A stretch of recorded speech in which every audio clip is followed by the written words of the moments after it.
The scent of garlic and tomato sauce hung heavy in the air, mingling with the metallic clatter of silverware against porcelain. My feet ached after 8 hours of gliding between tables, the thin soles of my black service shoes offering little protection against the hard tile floor of Bellini's. My uniform, a crisp white blouse and black skirt that had seen better days, clung to my skin with the sweat of honest work. "Table 7 needs their check, Emma," Diane called from behind the bar, not bothering to look up from the martini she was mixing. I nodded, tucking a strand of copper hair behind my ear. 8 months at Bellini's, and I still felt invisible most days. The restaurant sat on the edge of the city's financial district, catering to businessmen with expense accounts and tourists looking for authentic Italian cuisine. Tonight was unusually busy for a Thursday, and my section was filled with suits celebrating some corporate victory I'd never understand. The group at table 7 had been difficult from the moment they sat down. 4 men in tailored suits with watches that probably cost more than I made in 6 months. They'd sent back the wine twice, complained that the pasta was overcooked, and now they were laughing too loudly, their faces flushed with alcohol and privilege. I approached with their check, trying to make myself small and unobtrusive. "Gentlemen, whenever you're ready," I said, placing the black folder in the center of the table. The one closest to me, sandy hair, face flushed from too many scotches, glanced at the bill and snorted. "Almost $300 for mediocre pasta? Highway robbery." I maintained my professional smile, the one that never quite reached my eyes. "I hope you enjoyed your meal despite that. Can I get you anything else?" The man to his left, older with silver streaking his temples, looked me up and down with the kind of gaze that made me want to shower immediately. "What else are you offering, sweetheart?" His companions laughed, and I felt my cheeks burn. I'd learned to deal with comments like these. They were as much a part of the uniform as my non-slip shoes. "Just the check tonight, sir," I replied, my voice steady even as my stomach churned. The first man slapped down a credit card without looking at me. I took the folder and retreated to the payment terminal, feeling their eyes on my back as I walked away. 20 minutes later, after I'd processed the payment and returned the receipt, I discovered they'd left no tip on a $287 bill and had written, "Service was as flat as your chest" on the merchant copy, the words blurred as tears threatened to spill. I blinked them back furiously. I couldn't afford to cry here, not when I still had 2 more tables to close out. "Everything okay, Emma?" Diane asked, her eyes softening as she noticed my expression. "Fine," I said quickly, tucking the receipt into my apron pocket. "Just tired." It was nearly midnight when I finally hung up my apron. The restaurant had emptied, save for a few lingering diners enjoying espresso and tiramisu. I counted my tips, $127 for the night. Not terrible, but that missing $57 from table 7 would have made a difference toward this month's rent. As I stepped out into the crisp autumn air, I noticed a sleek black Bentley idling by the curb, its engine a soft purr against the backdrop of distant traffic. My heart skipped. I recognized that car. The back window rolled down silently, revealing a face that never failed to make my breath catch. Alessandro Ricci watched me from the shadows of the back seat, his dark eyes reflecting the streetlights. At 32, my husband possessed the kind of beauty that belonged in Renaissance paintings. Sharp cheekbones, full lips, and thick black hair that curled slightly at the ends. He wore a charcoal suit that fit him like armor, the crimson tie a slash of color against the monochrome. "You're late," he said softly, his Italian accent more pronounced when we were alone. I glanced back at the restaurant, where Diane was locking up. "Busy night," I explained, moving toward the car as the driver, Marco, one of Sandro's ever-present security team, stepped out to open the door for me. Alessandro's eyes narrowed slightly. "You've been crying." It wasn't a question. Nothing ever escaped his notice, especially when it came to me. I slid into the leather seat beside him, the warmth of the car a welcome relief from the October chill. "It's nothing," I said, leaning in to kiss him lightly. He caught my chin between his fingers, holding me in place as his gaze searched mine. "Emma," he said, my name a warning and a caress all at once. "Tell me." I sighed, knowing he wouldn't let it go. "Just some rude customers. They stiffed me on the tip and left a nasty note. It happens all the time." His expression didn't change, but I felt the shift in him, the subtle tensing of his body, the darkening of his eyes. Alessandro had a gift for stillness, for containing violence within the elegant lines of his posture. "Which table?" he asked, his voice deceptively calm. "It doesn't matter, Sandro. Really, I'm fine." He released my chin and tapped on the privacy glass. Marco lowered it an inch. "Take us home," Alessandro instructed, then raised the glass again. I rested my head against his shoulder, breathing in the scent of his cologne. Cedar and bergamot, expensive and distinctive. We'd been married for nearly a year, and sometimes I still couldn't believe he was mine, or perhaps more accurately, that I was his. We'd met at Bellini's, ironically enough. I was new to the city, desperate for work after fleeing a broken engagement in my hometown. Alessandro was a regular at the restaurant, always sitting at the same corner table, always alone, except for the shadow of a bodyguard nearby. He requested me as his server after our first encounter, and I found myself looking forward to his visits. The generous tips, the quiet conversation, the way he actually saw me when so many others looked through me. I didn't know then who he really was, what he really did. By the time I discovered the truth, that my charming, attentive boyfriend was not just a successful businessman, but the head of one of the city's most powerful criminal organizations, I was already in too deep, already in love with the man behind the reputation. "You should have called me," he murmured against my hair as the car glided through the near-empty streets. "I would have picked you up earlier." "I can't call you every time I work late," I protested weakly. "You have more important things to do." His arm tightened around me. "Nothing is more important than you. When will you understand that?" The possessiveness in his voice should have frightened me. Instead, it warmed something deep inside, filling the hollow places left by years of feeling insignificant. Alessandro might be dangerous to the rest of the world, but with me, he was protective, devoted, sometimes obsessively so. He'd given me a life I never could have imagined. The penthouse apartment with views of the city skyline, the designer clothes hanging in my closet, the diamond wedding ring that felt too heavy on my finger some days. But he'd also insisted I keep my job at Bellini's, understanding my need for independence, for something that was just mine. It was the one boundary he hadn't crossed, though I sometimes caught glimpses of his men watching the restaurant during my shifts. When we reached our building, a sleek high-rise in the most exclusive part of the city, Marco opened the door, and Alessandro led me inside with his hand at the small of my back. The night doorman nodded respectfully as we passed. In the private elevator that required a key card to access the penthouse, Alessandro finally kissed me properly, his hands cradling my face as if I were something precious. "You taste like wine," he observed, his thumb brushing over my lower lip. "Complimentary glass after my shift," I explained. "Diego thought I looked like I needed it." Something flashed in Alessandro's eyes. Diego is very observant. The elevator doors opened directly into our apartment. Floor-to-ceiling windows revealed the glittering cityscape below, a private universe of light and shadow. I kicked off my shoes and padded across the marble floor to the kitchen, suddenly aware of how hungry I was. I'd been too busy to eat during my shift. Alessandro followed, removing his suit jacket and draping it over a chair. He watched as I rummaged through the refrigerator, eventually settling on leftover risotto from the meal our housekeeper had prepared earlier. "Tell me about these men," he said suddenly, as I placed the bowl in the microwave. I stiffened. "I told you, it's not important." "It's important to me." His voice was soft, but I recognized the steel beneath. "You were crying, Emma. That makes it important." The microwave hummed in the silence between us. I turned to face him, leaning against the counter. They were just typical entitled businessmen. They spent almost $300 on dinner and drinks, complained about everything, made some inappropriate comments, and then left no tip. One of them wrote something rude on the receipt. What did they write? I looked away, heat rising in my cheeks. "It doesn't matter." He moved closer, invading my space with his presence. Alessandro was tall, broad-shouldered, imposing even in the safety of our home. "Emma," he said, my name a command on his lips. "They said..." I swallowed. "They said the service was as flat as my chest." His expression didn't change, but I saw the muscle in his jaw twitch. "And they said this to your face?" "No.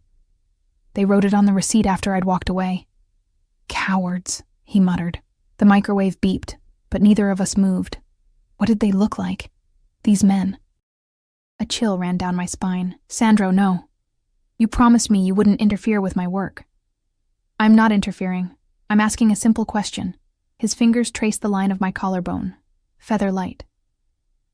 What did they look like, my love? I recognized the danger in his gentleness, but found myself answering anyway. 4 men in expensive suits. One had sandy hair, another had gray at his temples. They were loud, drinking scotch. The receipt was signed by someone named James Harrington. Alessandro's eyes flickered with recognition. Harrington, he repeated, the name sounding different in his accent. From Metro Capital? My stomach dropped. You know him? A small smile played at the corner of his mouth. This city is smaller than you think, especially in certain circles. He reached past me to open the microwave, retrieving my forgotten dinner. Eat. You're exhausted. I took the bowl, watching him warily. Sandro, promise me you won't do anything. They're not worth it. He kissed my forehead. You are worth everything. It wasn't the promise I'd asked for. As I ate, Alessandro poured himself a glass of whiskey and stood by the windows, gazing out at the city that, in many ways, belonged to him. I wondered, not for the first time, what it cost him to love someone like me. Ordinary, unpolished, a simple waitress with nothing to offer but her heart. He turned, catching me watching him. What are you thinking? I set down my spoon. That I'll never understand why you chose me.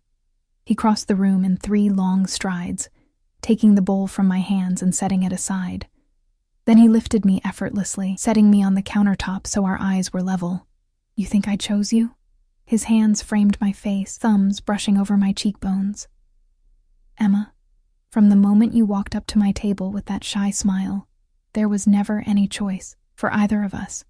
His kiss was possessive, consuming, a reminder that whatever fragile independence I maintained was merely an illusion.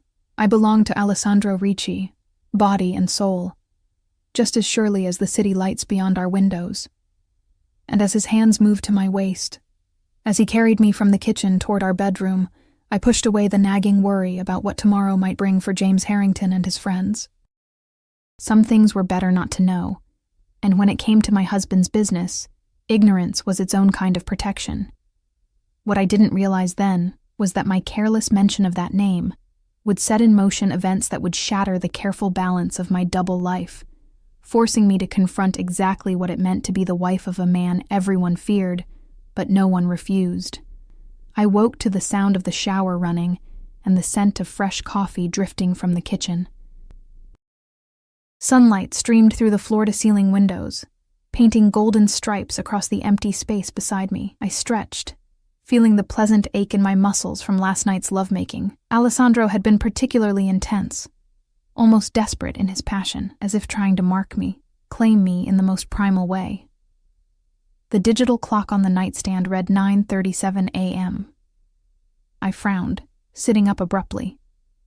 I was supposed to open Bellini's at 10 gas for the lunch shift. You're awake, Alessandro said from the bathroom doorway, a towel slung low around his hips, droplets of water clinging to his chest. He looked devastatingly handsome in the morning light, his dark hair slicked back, the shadow of stubble along his jaw. I'm late, I said, scrambling out of bed. Why didn't you wake me? I have to open the restaurant. I called Diego, he replied calmly, moving to the walk-in closet. You're not going in today. I froze halfway to the bathroom. You did what? I told him you weren't feeling well. Alessandro emerged with a crisp white shirt, beginning to dress with the methodical precision that characterized everything he did. He was very understanding. You had no right to do that, I said, heat rising in my cheeks. That's my job, Sandro. We agreed you wouldn't interfere. He paused, his dark eyes finding mine. You needed rest. That's not your decision to make. My voice rose despite my efforts to stay calm. This wasn't the first time we'd had this argument. Alessandro's need to control, to protect, often crossed the boundaries I tried to establish. He finished buttoning his shirt, his expression unreadable. I have meetings this morning. Wear something nice for dinner tonight. I'm taking you out. You can't just change the subject, I protested. We need to talk about this. We will, he promised, crossing the room to kiss me lightly. Tonight. I've arranged for Valentina to take you shopping this afternoon. Buy whatever you like. I don't need new clothes, I said, even as I leaned into his touch, my anger already fading beneath his attention. It was maddening how easily he could disarm me. Humor me, he murmured against my lips. I want to see you in something beautiful tonight. Before I could argue further, his phone vibrated. He checked it, his expression shifting subtly from lover to businessman in an instant. I have to go. Marco will be downstairs if you need anything. Marco? I echoed. I don't need a babysitter, Sandro. He tucked his phone into his pocket, already moving toward the door. It's not negotiable, Emma. Not today. There was something in his tone that stopped my protest. A tension I couldn't quite identify. Is everything okay? I asked, suddenly anxious. His smile didn't reach his eyes. Of course. I'll see you tonight at 7. After he left, I stood in the silence of our enormous apartment, feeling strangely unsettled. Alessandro was always protective, but this felt different. The timing, coming right after I'd mentioned those men from the restaurant, made me uneasy. I showered and dressed in jeans and a soft cashmere sweater, one of the many items Alessandro had bought me despite my insistence that I didn't need such expensive things. In the kitchen, I found a note beside the coffee machine in his elegant handwriting. Enjoy your day off. Ti amo sempre. Love. That was never our problem. It was everything that came with it. The secrets, the control, the knowing and not knowing. I sipped my coffee by the window, watching the city below. From this height, people looked like miniature figures in a diorama, their lives intersecting and diverging in patterns I couldn't discern. Somewhere down there, Alessandro was conducting his business, making decisions that affected those lives in ways I preferred not to contemplate. My phone buzzed with a text from Valentina, Alessandro's cousin. Car downstairs at noon. Ready to make my cousin bankrupt with shopping? I smiled despite myself. Valentina was one of the few people in Alessandro's circle who treated me normally, who saw me as Emma rather than just the boss's wife. She'd been the first to welcome me, to help me navigate the complexities of entering Alessandro's world. At 28, only a few years older than me, she had a lightness about her that seemed at odds with the family business. Looking forward to it, I texted back, though shopping was the last thing on my mind. I spent the morning catching up on laundry and reading, trying to ignore the awareness of Marco waiting downstairs, undoubtedly watching the building's entrance. At noon exactly, another text from Valentina announced her arrival. In the lobby, I found her chatting animatedly with Marco, who stood with the rigid posture of a soldier despite the designer suit that made him look more like a model. He nodded respectfully as I approached. Mrs. Ricci, he said formally. Emma, I corrected for what felt like the 100th time. Just Emma is fine, Marco. Valentina linked her arm through mine, her perfume enveloping me in a cloud of jasmine. Don't bother, she said with a laugh. These guys are allergic to informality. Ready for some serious damage to Sandro's credit card? Unlike her cousin, Valentina was fair and blonde, her mother having been Swedish. She wore her hair in a sleek bob and dressed with an effortless elegance I could never quite manage to replicate. Marco followed us to the waiting car, another black Bentley, though not the one Alessandro typically used. As we slid into the back seat, I noticed a second vehicle idling nearby, containing 2 more men I recognized from Alessandro's security team. Is all this really necessary? I asked quietly as we pulled away from the curb. 2 cars for a shopping trip? Valentina's smile faltered slightly. Sandro's just being cautious. There's been some business tension lately. My stomach tightened. What kind of tension?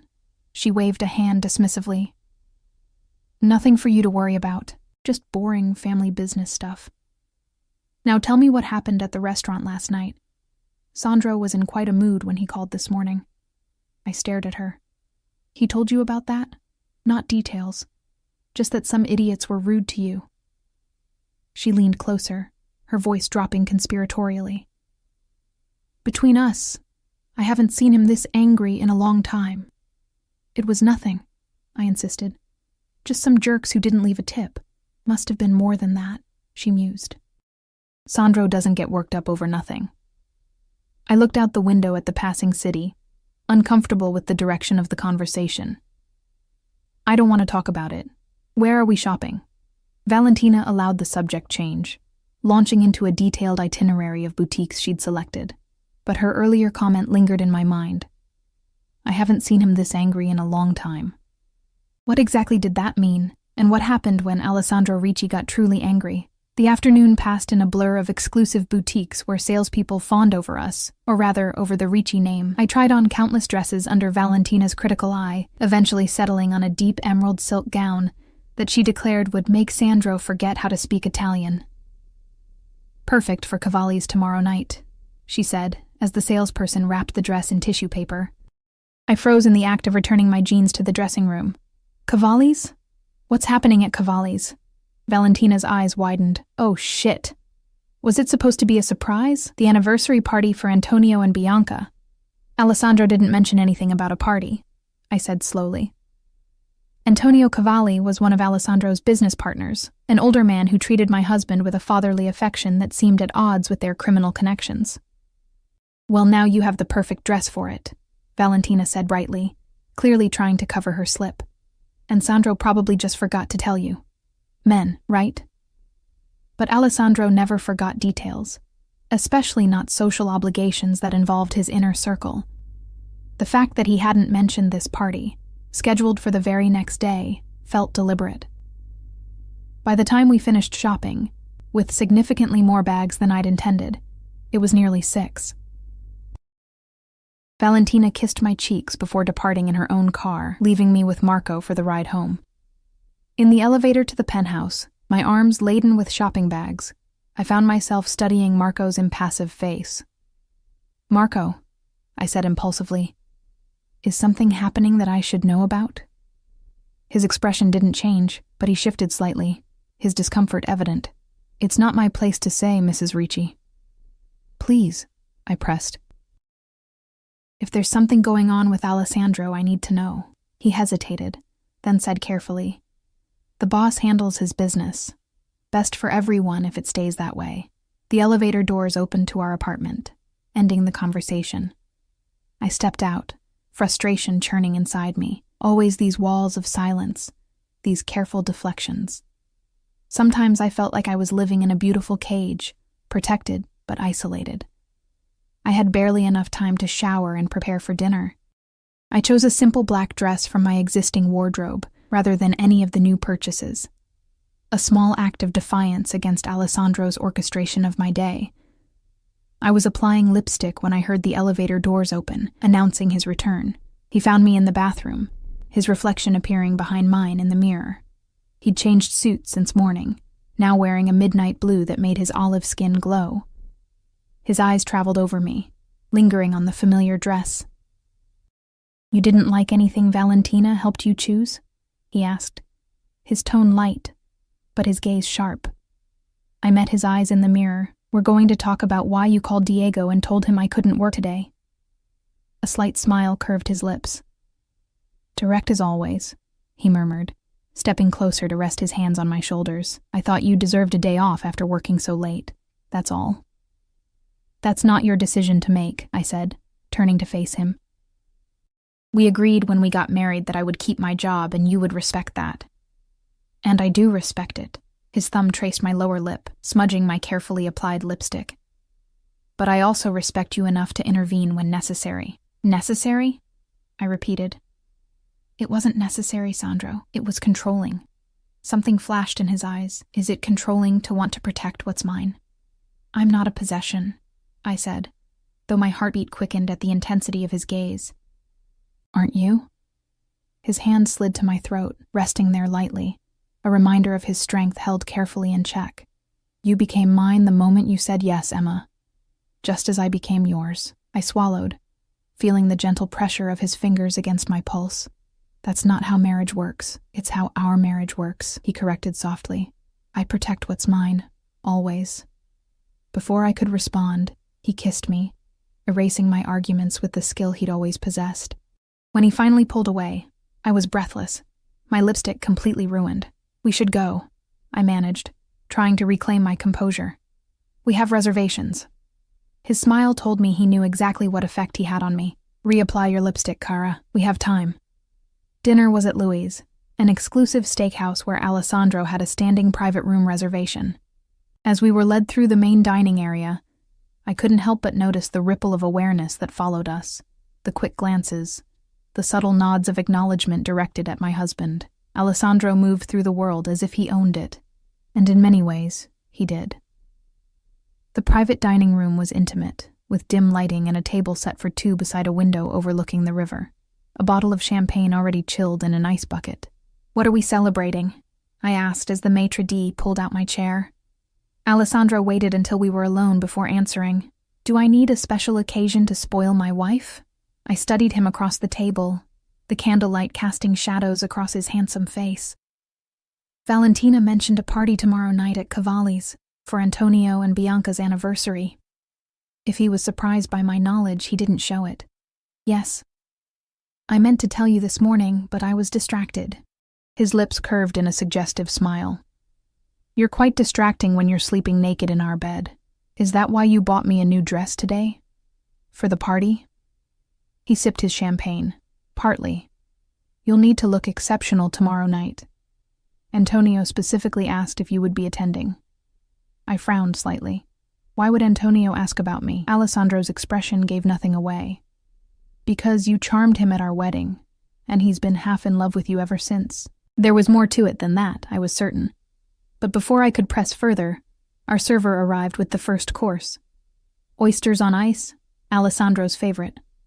We ate in relative silence, the tension from earlier softening under the influence of excellent food and champagne. By the time dessert arrived, a dark chocolate soufflé we shared between us, I'd almost forgotten my suspicions, lulled by the intimacy of the moment, almost.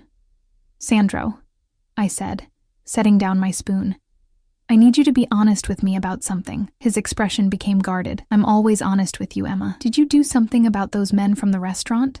James Harrington and his friends?" For a long moment, he said nothing, simply watching me with those dark, unreadable eyes. Then he reached across the table to take my hand, his thumb caressing my wedding ring. "Would it upset you if I had?" he asked finally. My stomach dropped. "What did you do?" "Nothing they didn't deserve," he said softly. "Nothing that can be traced back to you or me." I pulled my hand away, suddenly cold despite the warmth of the restaurant. "I asked you not to get involved. I told you they weren't worth it, and I told you that you are worth everything." His voice remained calm, but I could see the steel beneath. "No one disrespects my wife." "No one. What exactly did you do, Alessandro?" I asked, my voice barely above a whisper. He signaled for the check, effectively ending the conversation. "It's handled, Emma. They won't bother you or any other waitress again. That's all you need to know." In the car on the way home, I stared out the window, trying to process what he'd implied. Had he hurt those men? Threatened them? Worse? And all because of a crude comment and a missing tip. Alessandro placed his hand on my knee, his touch proprietary. "You're overthinking this. How can I not?" I turned to face him. "You did something to those men, something I specifically asked you not to do. And now you won't even tell me what it was." "I'm protecting you," he said simply. "Sometimes that means keeping certain details to myself. I'm not some delicate flower that needs to be shielded from reality, Sandro. I know who you are, what you do." His expression softened. "Do you? Really?" He moved closer, his arm sliding around me. "You know parts of me, Emma. The parts I choose to show you. The rest would only hurt you." I rested my head against his shoulder, exhaustion suddenly overwhelming me. "I just don't want anyone hurt because of me." His lips brushed my hair. Some people deserve to hurt. When we returned home, Alessandro disappeared into his study to make some calls, leaving me alone with my thoughts. I changed into a nightgown and stood by the bedroom window, watching the distant pinpricks of light on the river. Boats moving through the darkness, each carrying its own stories, its own secrets. I thought about James Harrington and what might have happened to him today. I thought about the party tomorrow night at Cavalli's, and why Alessandro had kept it from me until Valentina let it slip. I thought about the extra security, the business tension Valentina had mentioned. All threads in a tapestry I could only see fragments of, a design deliberately kept from my view. The bedroom door opened, and Alessandro appeared, his tie loosened, his expression weary but satisfied, the look of a man who had accomplished what he set out to do. "Come to bed," he said, and it wasn't a request. As I moved toward him, drawn as always by the gravitational pull he exerted on me, I wondered if there would ever come a time when I would know all of him, every shadow, every secret. Or if this partial knowing was the price of loving a man like Alessandro Ricci. What I didn't yet understand was that the events already set in motion would soon force me to confront exactly how much of his world I could bear to see. The morning of Antonio Cavalli's anniversary party dawned bright and clear, sunlight streaming through our bedroom windows to find Alessandro already awake and on the phone, speaking rapid Italian in the low, controlled voice he reserved for business matters. He paced by the windows, his bare torso golden in the morning light, one hand gesturing occasionally to emphasize whatever point he was making. I watched him from the bed, trying to decipher words here and there with my limited Italian. After a year of marriage, I'd picked up enough to follow basic conversations. But when Alessandro switched to the dialect of his childhood, as he did now, I was lost completely. He ended the call when he noticed I was awake, his serious expression melting into a smile that still made my heart skip. "Buongiorno, Bella," he said, coming to sit on the edge of the bed. "Did I wake you?" "No," I lied, reaching up to trace the line of his jaw. "Everything okay?" His fingers captured mine, bringing them to his lips. "Just business. Nothing for you to worry about. You always say that," I murmured. "Because it's always true." He leaned down to kiss me properly, his hand sliding beneath the sheets to caress my bare hip. "I have a gift for you." "Another one?" I asked, thinking of the emerald dress hanging in the closet. "Sandro, you don't need to keep buying me things." He ignored my protest, moving to retrieve something from the drawer of his nightstand. When he returned, he held a rectangular velvet box. "For tonight," he said, placing it in my hands. I opened it to find a necklace that took my breath away. Emeralds set in platinum, the stones catching the light with an inner fire that seemed almost alive. It was exquisite and unmistakably expensive.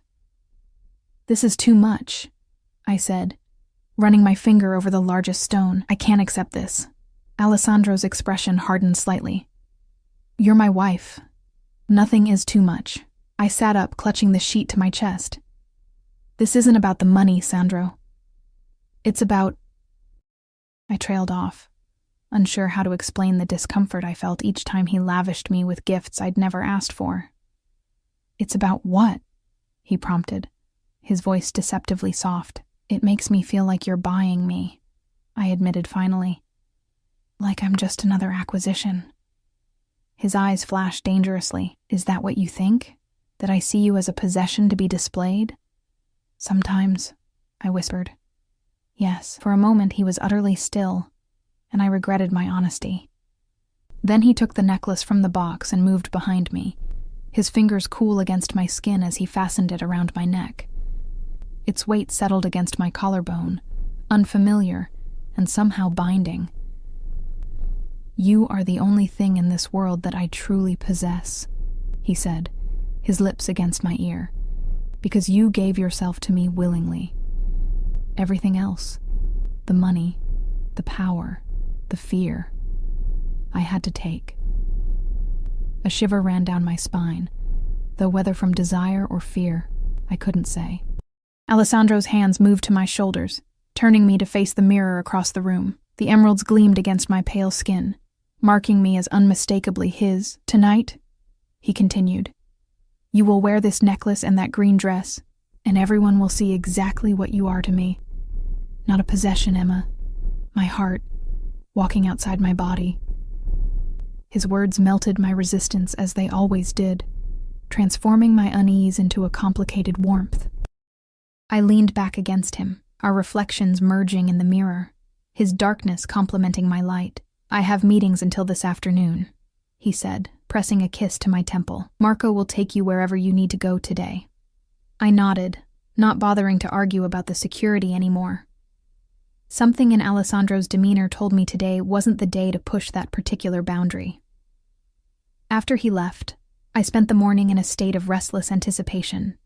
I called Diane at Bellini's to apologize for my absence and assure her I'd be in for my shift tomorrow. She sounded distracted, almost nervous, rushing off the phone after telling me not to worry about it. Around noon, unable to stand the confines of the penthouse any longer, I texted Marco that I wanted to go out for lunch. 20 minutes later, I was seated at a small cafe 6 blocks from our building, trying to ignore the presence of Marco and another security member at a nearby table.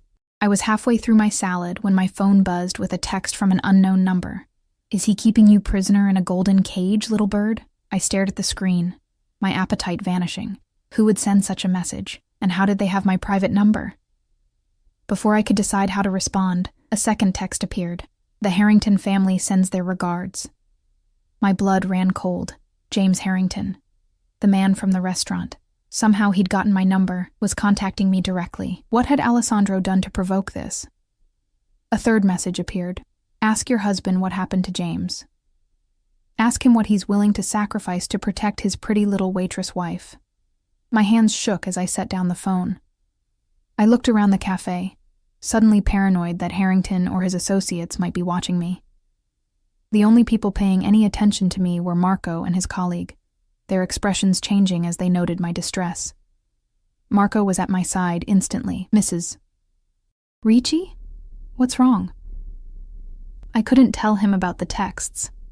Something told me that would only escalate the situation, whatever it was. "Nothing," I said, forcing a smile. "Just feeling a little unwell suddenly. I'd like to go home."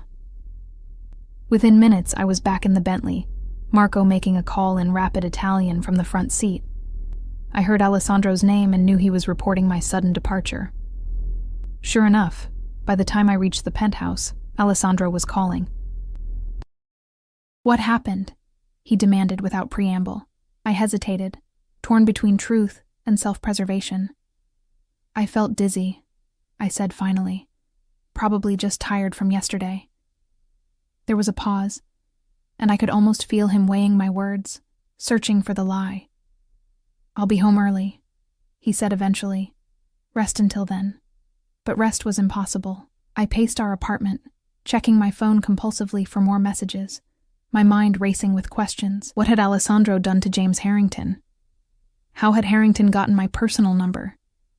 And most importantly, what did he mean by what he's willing to sacrifice? By the time Alessandro arrived home, I'd worked myself into such a state of anxiety that I blurted out the truth as soon as he walked through the door. "Someone texted me today," I said, holding out my phone with the messages displayed.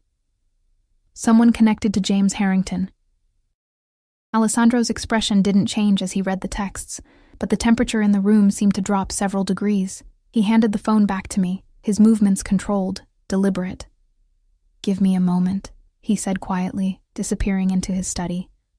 I heard him on the phone, his voice too low to make out the words. When he emerged 10 minutes later, he'd removed his suit jacket and loosened his tie, but his face remained an unreadable mask. "You should have told me immediately," he said, pouring himself a whiskey from the bar cart in the corner. "I'm telling you now," I countered. "What did you do to James Harrington, Sandro?" He took a long drink before answering. I reminded him of the importance of respect and generosity, particularly toward those in service positions. "And how exactly did you remind him?" I pressed. Alessandro's dark eyes met mine. "He left the city for a while to reconsider his behavior. Left willingly? Let's say he was strongly encouraged." His tone made it clear this line of questioning was unwelcome. I wrapped my arms around myself, suddenly cold despite the apartment's perfect temperature. "And now his family is threatening me? Threatening us?" "No one is threatening you," Alessandro said firmly. "This," he gestured to my phone, "is a pathetic attempt at intimidation. From a family that has clearly failed to understand who they're dealing with." "What does that mean? What are you going to do?" He set down his glass and crossed the room to me, his hands cupping my face with surprising gentleness. It means you don't need to worry. I'm handling it. That's what scares me, I whispered. Your way of handling things. Pain flashed briefly in his eyes. You knew who I was when you married me, Emma. I knew I loved you, I corrected. I still don't know everything that entails. His thumb stroked my cheekbones. And you never will. Not everything. That's the only way I can keep you safe. Safe from what? From whom? I asked, frustration bubbling up. From the Harringtons? From your enemies? Or from the truth about what you really do? Alessandro's jaw tightened. All of it, he said after a moment. I would burn this city to the ground before I let anyone hurt you, Emma, including me. The raw sincerity in his voice silenced my questions. He believed what he was saying, that his secrets were a form of protection, that the violence and danger of his world could be contained, kept separate from our life together. But those texts proved otherwise. The boundaries were blurring, and I was being drawn inexorably into the darker aspects of Alessandro's existence. We should get ready for the party, he said, releasing me. Antonio doesn't tolerate lateness, even from me. I nodded, recognizing the deliberate change of subject. Will the Harringtons be there tonight? No, he said firmly, they won't. The implication hung between us. They wouldn't dare show their faces anywhere near Alessandro Ricci or his wife, not after whatever had happened with James. As I dressed for the party, I couldn't shake the sense of foreboding that had settled over me. The emerald dress fit perfectly, the silk cool against my skin. When I fastened the necklace Alessandro had given me, its weight felt even heavier than it had that morning, like a beautiful collar, marking me as protected and possessed. Alessandro watched me from the doorway of our closet, his expression softening as I turned to face him. He looked magnificent in his tuxedo.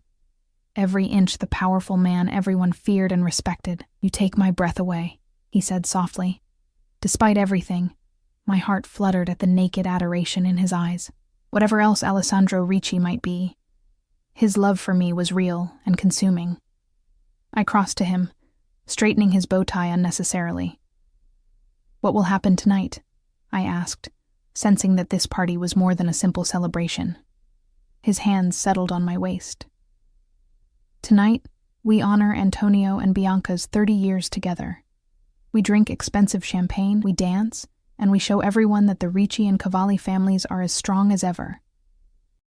There was something in his tone, a hint of steel beneath the casual description, that told me there was more at stake than a simple social appearance. This party was a statement, a demonstration of alliances and power. And the Harringtons? I couldn't help asking. Alessandro's smile didn't reach his eyes. By tomorrow, the Harringtons will understand their place in this city. And so will everyone else. As we rode to Cavalli's estate on the outskirts of the city, surrounded by a convoy of security vehicles, I wondered what exactly would happen to make the Harringtons understand their place. I wondered if I really wanted to know. And most of all, I wondered how much longer I could navigate the dangerous waters of Alessandro's world before I was pulled under completely. Cavalli's estate loomed against the twilight sky like something from another era, a sprawling Italianate mansion surrounded by meticulously landscaped gardens. As our car wound up the long driveway lined with cypress trees, I counted at least a dozen security personnel stationed discreetly among the shadows. Quite a show of force for an anniversary party, I murmured, adjusting the emerald necklace at my throat. Alessandro's hand covered mine, his thumb brushing over my knuckles. Antonio takes his security seriously, especially when hosting so many influential guests. The car stopped at the entrance, where more men in dark suits stood at attention. Marco opened our door, and Alessandro stepped out first, scanning the area before extending his hand to help me. The gesture was both chivalrous and protective, and I realized with a start that he was checking for threats even here, at an event hosted by his closest ally. The foyer of the mansion was a marvel of marble and gilt, illuminated by a massive crystal chandelier. A butler directed us toward the grand ballroom, where the celebration was already underway. As we entered, a subtle ripple of awareness moved through the crowd. Conversations paused, heads turned, eyes assessed. Alessandro guided me with his hand at the small of my back, moving through the assembly with the ease of a man accustomed to commanding attention. I recognized many faces from our wedding and various social events over the past year, the upper echelon of the city's criminal hierarchy and their legitimate business partners, an intricate web of power with Alessandro near its center. "Alessandro! Emma!" Antonio Cavalli's booming voice cut through the murmur of conversation. He approached with arms outstretched, his weathered face creased in a genuine smile. At 65, he maintained the vitality of a much younger man, his silver hair the only concession to age. Beside him, his wife Bianca walked with the quiet dignity of a woman who had spent decades as the partner of a powerful man. Alessandro embraced Antonio warmly, kissing him on both cheeks in the Italian manner. "Antonio, you've outdone yourself. The place looks magnificent. For my Bianca, nothing but the best," Antonio replied, turning to embrace me as well. "And Emma, beautiful as always. The dress is perfect." I smiled, accepting the compliment with practiced ease. "Thank you for inviting us. Happy anniversary to both of you." Bianca took my hands in hers, her dark eyes assessing me with the keen insight that had made her a formidable matriarch in her own right. "You look tired, Cara," she said softly. "Is married life proving challenging?" Before I could respond, Alessandro placed a possessive hand on my waist. My fault entirely. I kept her up late last night. His suggestive tone made my cheeks warm, but I noticed he'd effectively steered the conversation away from any real answer. Bianca's knowing smile told me she hadn't missed this deflection. "Well, perhaps you can spare her for a few minutes. I'd like to show Emma the new paintings in the East Gallery." Alessandro and Antonio exchanged a quick glance, some unspoken communication passing between them. "Of course," Alessandro said smoothly. "I need to discuss some business with Antonio anyway." "Business at a party?" Bianca clicked her tongue disapprovingly. "Men. Always working." She linked her arm through mine. "Come, Emma. Let the men talk their boring talk. I have Monets you haven't seen yet." As she led me away, I glanced back to see Alessandro and Antonio already deep in conversation, their expressions serious. Several other men I recognized from Alessandro's inner circle were gravitating toward them, creating what appeared to be an impromptu meeting within the celebration. "They can't help themselves," Bianca remarked, following my gaze. "Even at our anniversary, the business comes first." The East Gallery was a long room lined with museum-quality artwork, currently empty of other guests. Bianca guided me toward a pair of Monet landscapes, but I sensed the paintings weren't her real reason for separating me from Alessandro. "You've been married to my godson for almost a year now," she said, her accent thicker when we were alone. "How are you finding it?" I considered my words carefully. Bianca Cavalli was not just Antonio's wife. She was a power in her own right, respected and sometimes feared. "It's intense," I admitted finally. "Alessandro is not an easy man to know completely," she laughed, the sound rich and knowing. "No Ricci man ever is. My Antonio still surprises me after 30 years. She touched the emerald necklace at my throat. Expensive gifts, passionate declarations, fierce protection.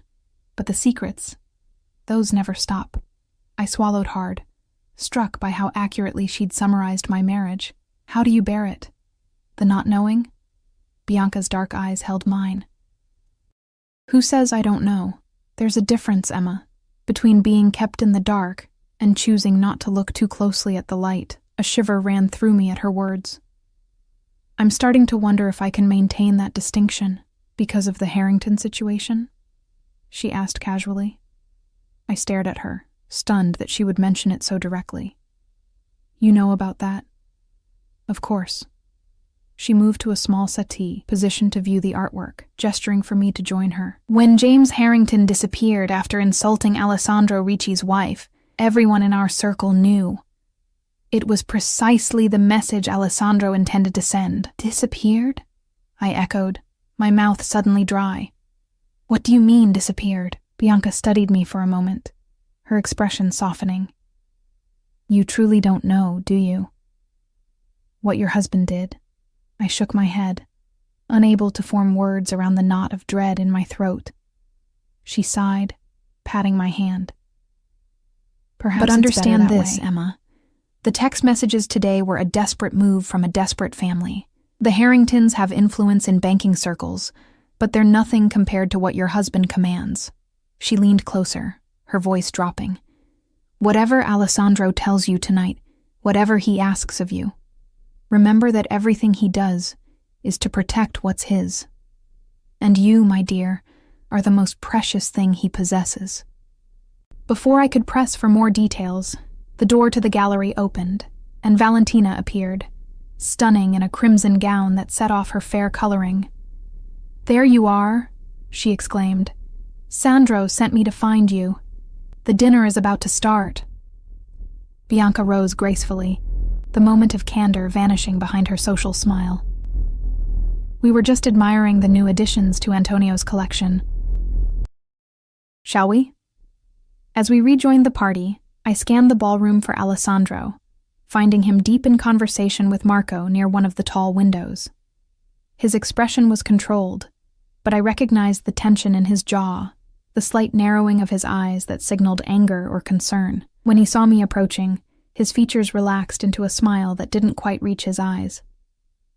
"Everything all right?" he asked, his hand automatically finding mine. "Just admiring Bianca's Monets," I replied, studying his face. "Is everything all right with you?" "Of course." He glanced at his watch.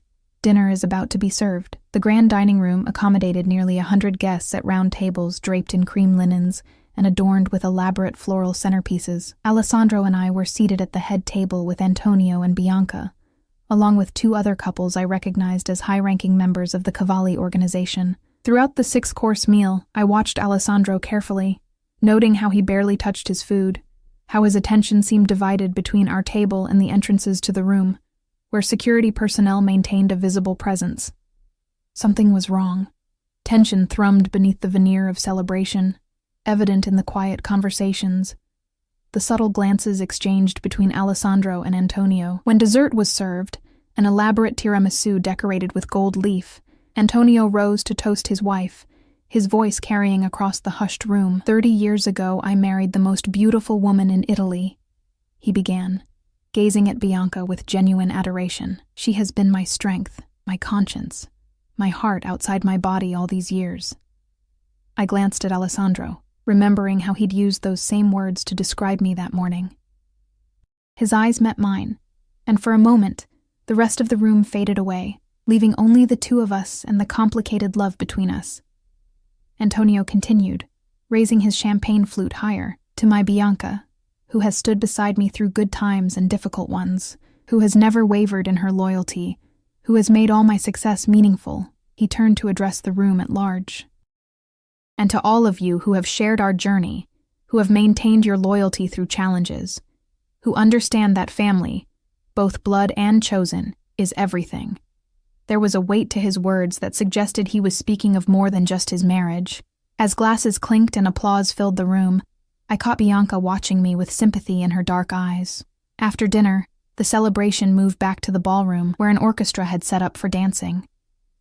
Alessandro led me onto the floor for the first waltz, his hand firm at my waist, guiding me with the natural grace he brought to everything. "You've been quiet," he observed, drawing me closer than the dance strictly required. "I've been watching you," I countered. "Something's happening tonight, isn't it? Something more than an anniversary celebration." His steps never faltered, but I felt him tense. "You're too perceptive for your own good, Emma." "Tell me," I insisted softly. "What did you do to James Harrington? And why is everyone here acting like we're at a war council instead of a party?" Alessandro's eyes scanned the room over my shoulder, taking in the security positioned at every exit, the clusters of men engaged in quiet conversation at the edges of the dance floor. "Not here," he murmured. "Later." "No." I stopped dancing, forcing him to pause as well. "Now, Sandro, I need to know what I've been drawn into." For a moment, I thought he would refuse. Then he sighed, guiding me toward one of the French doors that led to a terrace overlooking the gardens. 2 security men followed discreetly, maintaining enough distance for privacy while still keeping watch. The night air was cool against my bare shoulders. Alessandro removed his jacket and draped it around me. the gesture achingly tender despite the tension between us. "James Harrington is alive," he said without preamble. "Contrary to what you might be thinking, I didn't kill him." Relief flooded through me, even as I registered the qualification in his statement. But he made a grave error in judgment, both in how he treated you and in how he responded to my correction of his behavior. Alessandro leaned against the stone balustrade, his profile sharp against the night sky. "The Harringtons are bankers, old money with connections to less reputable financial circles. They launder money for several organizations, including, until recently, some of our operations." "Until recently?" I prompted when he paused. Alessandro's eyes met mine, dark and unreadable in the dim light. "After our encounter, James thought he could retaliate by freezing some of our assets, threatening to expose certain transactions. A foolish move, born of wounded pride and underestimation. The implications slowly dawned on me. "So tonight? Tonight is a show of strength," he confirmed. "A reminder to everyone in our world that the Ricci and Cavalli families stand united, that our power remains unchallenged. And a message to the Harringtons that their options have narrowed considerably." "Those texts," I said, remembering the ominous messages on my phone. "Were they a last attempt to find leverage against you?" His jaw tightened. "They thought they could frighten you, use you as a pressure point, another miscalculation." "What happens now?" I asked, my voice barely audible over the distant music from the ballroom. Alessandro's expression softened as he reached out to trace the line of the emerald necklace against my skin. "Now, you understand why I've kept certain aspects of my life separate from ours, why there are things I don't share with you."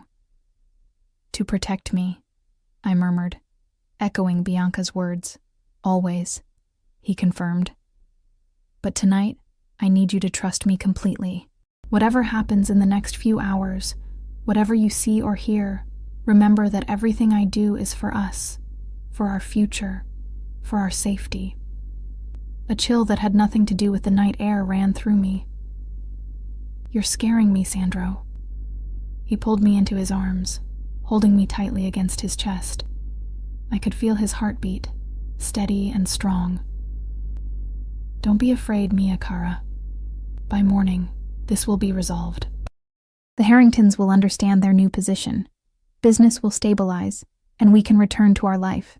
And what exactly will happen to make all that possible?" I asked against his shoulder. "It's better if you don't know the details," he said, kissing the top of my head. "Let's rejoin the party. Antonio will be looking for us." As we turned to go back inside, Marco appeared at the terrace door, his expression urgent. "Boss, there's a situation." Alessandro's posture changed instantly, tension radiating through him. "What kind?" "Visitors at the gate. Unwelcome ones." Alessandro cursed softly in Italian. "Take Emma to Antonio's study. Stay with her." "No," I protested, grabbing his arm. "I'm not being shuttled away like a child. Whatever's happening, I'm staying with you." He stared at me for a long moment, conflict evident in his eyes. Finally, he nodded. "Stay close to me. Do exactly as I say, immediately and without question." "Understood?" I swallowed hard, suddenly aware that I was crossing a threshold I couldn't return from. "Understood." Marco led us through a side door, avoiding the main ballroom, and into a wood-paneled corridor lined with priceless artwork. Alessandro kept his hand firmly on my lower back, guiding me with subtle pressure. The air felt charged, like the stillness before a thunderstorm. "Who's at the gate?" Alessandro asked Marco, his voice low and controlled. "James Harrington and his father, plus 2 others. They claim they were invited." Alessandro's expression hardened. "By whom?" "They wouldn't say. Security is holding them, but Mr. Cavalli wanted to consult with you before turning them away." We reached a heavy oak door, which Marco opened after a quick knock. Inside, Antonio Cavalli stood behind an imposing desk, flanked by 2 men I recognized from Alessandro's inner circle: Vincent, his consigliere, and Dominic, who handled security operations.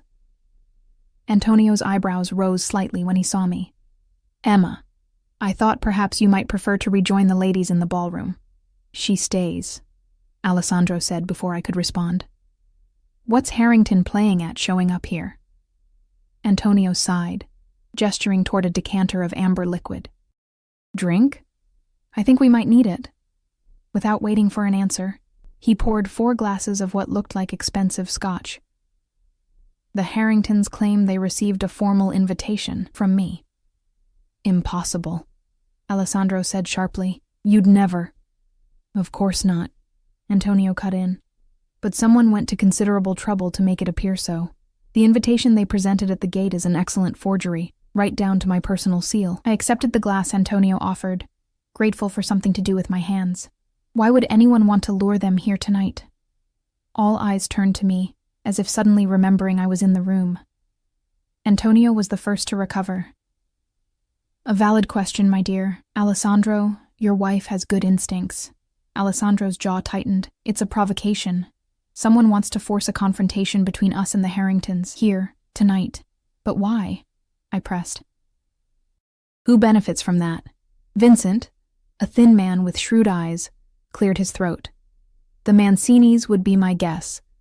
They've been trying to move into Harrington's banking territory for months. If we eliminate the Harringtons, it creates a vacuum the Mancinis could fill, and damages our relationship with the legitimate financial community in the process, Dominic added. It's clever. We look like thugs, and they step in as the reasonable alternative. Alessandro set down his untouched drink. So we send them away, deny them entry, make it clear they were misled. No, I said suddenly, surprising even myself. That's exactly what whoever set this up wants. A public rejection, a scene at the gates that everyone will hear about. Antonio smiled slightly. As I said, good instincts. Alessandro studied me for a moment, his expression unreadable. What do you suggest, then? I took a deep breath, scarcely believing I was about to offer strategy in this world I'd tried so hard to stay separate from. Invite them in. Make it clear you know the invitation was false, but that you're willing to be gracious. Use the opportunity to dictate terms, rather than create a spectacle. A long silence followed my words. Antonio broke it with a short laugh. Your wife is not just beautiful, Alessandro. She's formidable. I've always known that, Alessandro replied quietly, his eyes never leaving mine. I saw pride there, but also concern, as if I'd just revealed a side of myself that complicated his efforts to keep me separate from his business. Antonio turned to Marco. Bring the Harringtons to the small salon off the west corridor. Tell them Mr. Cavalli and Mr. Ricci will join them shortly to discuss a misunderstanding. After Marco left, Antonio refilled his glass. Emma has presented us with an elegant solution. However, he looked at me directly, I think it best if you return to the party while we handle this discussion. Before Alessandro could object, I placed my hand on his arm. He's right. I've said my piece. The rest isn't for me to witness. Relief and gratitude flashed in Alessandro's eyes. Vincent will escort you back to the ballroom. Stay with Bianca and Valentina until I come for you. I nodded, understanding that I'd ventured as far into his world as he would allow tonight. As Vincent led me toward the door, Alessandro caught my hand, pulling me back for a brief but fierce kiss. You continue to surprise me, Emma Ricci, he murmured against my lips. In the corridor, Vincent walked silently beside me, his alert eyes constantly scanning our surroundings. I'd spoken with him only a handful of times in the year I'd known Alessandro, but I sensed he approved of my suggestion in the study. Mr. Ricci is fortunate to have you, he said as we neared the ballroom. Few women could navigate these waters with such grace. I'm not sure what you mean, I replied carefully. Vincent's thin lips curved in a knowing smile. You recognized the trap and offered a solution that serves our interests without bloodshed. That's rare insight from someone not raised in this life. His words sent an unexpected warmth through me. Pride, I realized with a start. Pride at being able to hold my own in Alessandro's world, at being more than just the beautiful waitress he'd married. In the ballroom, the celebration continued uninterrupted, the orchestra playing a lively waltz as couples spun across the dance floor. No one would guess that a potential crisis was unfolding just corridors away. I found Bianca and Valentina near the champagne fountain, deep in conversation that stopped abruptly when they saw me approach. There you are, Valentina exclaimed with forced brightness. We were just wondering where you'd disappeared to. Bianca's shrewd eyes assessed me. Everything all right, Kara? Just fine. I said, accepting a flute of champagne from a passing waiter. Alessandro and Antonio are handling some unexpected business. Understanding passed between us. Bianca clearly knew exactly what unexpected business meant. Men, she said with a practiced sigh, always working, even at parties. I heard the Harringtons might make an appearance tonight, Valentina said casually, watching my reaction from behind her champagne glass. So she knew as well. I wondered if everyone at this party was aware of the drama unfolding except me. Who told you that? She shrugged elegantly. People talk. Especially when James Harrington goes missing for 3 days after insulting a certain powerful man's wife. 3 days? I repeated, the champagne suddenly sour in my mouth. He was missing for 3 days? Valentina's eyes widened as she realized she'd revealed something I didn't know. I assumed Sandro told you. Valentina, Bianca said sharply. Perhaps you'd be so kind as to check if Antonio's sister has arrived yet. I believe her flight was delayed. With a guilty glance at me, Valentina nodded and moved away, leaving Bianca and me alone at the edge of the dance floor. Your husband protected you from certain details, Bianca said quietly. Don't be angry with him for that. What happened to James Harrington during those 3 days? I asked, keeping my voice steady with effort. Bianca sighed, setting down her champagne. Alessandro made his point. That's all you need to know. That's not enough anymore, I said, surprising myself with my firmness. I just advised Antonio and Alessandro on how to handle a potential trap set by their enemies. I'm already involved, whether Alessandro wants to admit it or not. Bianca studied me for a long moment, then nodded slightly. Walk with me. She led me through French doors onto a different terrace than the one Alessandro and I had used earlier. This one overlooked a formal rose garden, moonlight silvering the perfectly trimmed hedges. When Antonio and I married, she began, her accented voice soft in the night air. I was younger than you are now. I knew he was connected, involved in things not entirely legitimate. But I didn't understand what that really meant until the first time someone threatened him, threatened us. She paused, gazing out at the darkened gardens. One night, Antonio came home with blood on his shirt. Not his blood. He wouldn't tell me whose it was or what had happened. We fought, our first serious fight.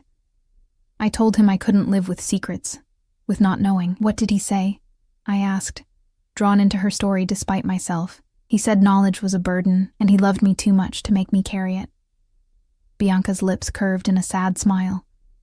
I told him I was stronger than he thought, that I could carry whatever burden came with loving him. And he told me everything.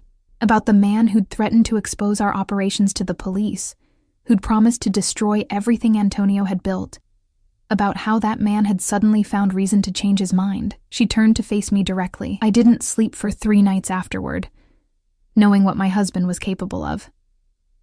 I swallowed hard, understanding the parallel she was drawing. How did you reconcile it, the man you loved with the things he'd done? I realized there was no separation. The man who could be ruthless with his enemies was the same man who loved me tenderly, who would die to protect our children, who kept his word no matter the cost. The capacity for violence and the capacity for love came from the same place, an absolute commitment to what he valued. Her words echoed in my mind, illuminating aspects of Alessandro I'd tried to keep compartmentalized. The possessiveness I sometimes resented was the shadow side of a devotion so complete it terrified me. James Harrington insulted you, disrespected you publicly, Bianca continued. Alessandro couldn't allow that to stand, not just because of his pride, but because in our world, showing weakness invites attack. If he let Harrington's behavior go unpunished, others would see you, and by extension Alessandro himself, as vulnerable. So he what? Tortured him for 3 days? I asked, my voice barely a whisper. Bianca shook her head. No, Kara. He educated him, showed him exactly what it means to be truly powerless, truly at someone else's mercy. And then he sent him home with a choice, work with us on our terms, or lose everything. And now James and his father are here, tonight. Yes, Bianca smiled slightly. Which means they've made their choice. Whatever happens in that salon now, there won't be violence. Your husband has already won. Relief washed through me, followed immediately by a more complicated emotion. Pride again, but tinged with something darker, pride in Alessandro's power, in his ability to command respect and fear. Was this how it began? The slow acceptance of a world where violence or its threat was simply another business tool? Before I could pursue that troubling thought, the French doors opened, and Alessandro appeared, his expression calm but triumphant. He nodded respectfully to Bianca. "May I steal my wife for a moment?" "Of course." Bianca touched my cheek gently. "Remember what I said, Emma. There is no separation." Alessandro led me to a more secluded part of the terrace, his hand warm against my bare back. "It's done," he said simply. "The Harringtons have accepted our terms. Their banking operations will continue to service our needs, with more favorable conditions than before." "And the text messages? The threats?" "A misunderstanding," he said smoothly. "James's younger brother acting without authorization. He's been reassigned to their London office, effective immediately." I studied his face in the moonlight, searching for signs of the violence Bianca had alluded to, but found only my husband, handsome, controlled, watching me with eyes that contained both tenderness and shadows. "Why didn't you tell me he was missing for 3 days?" I asked. Alessandro stiffened slightly. "Valentina talks too much. That's not an answer." He sighed, running a hand through his dark hair. "What would you have had me say, Emma? That I had your harasser held in a warehouse for 3 days to ensure he understood the consequences of disrespecting you? That I showed him exactly how easily I could destroy everything he values? Would that knowledge have made you sleep better at night?" Put that way, I had to admit it wouldn't have. "No. But I still deserve the truth. You deserve peace," he countered. "Safety. A life not tainted by the uglier aspects of mine. That's not possible," I said quietly. "Not anymore. Maybe it never was." He took my face in his hands, his expression suddenly vulnerable in a way I rarely saw. "What are you saying?" "I'm saying there is no separation," I echoed Bianca's words. "The man who would hurt James Harrington for insulting me is the same man who holds me like I'm made of glass.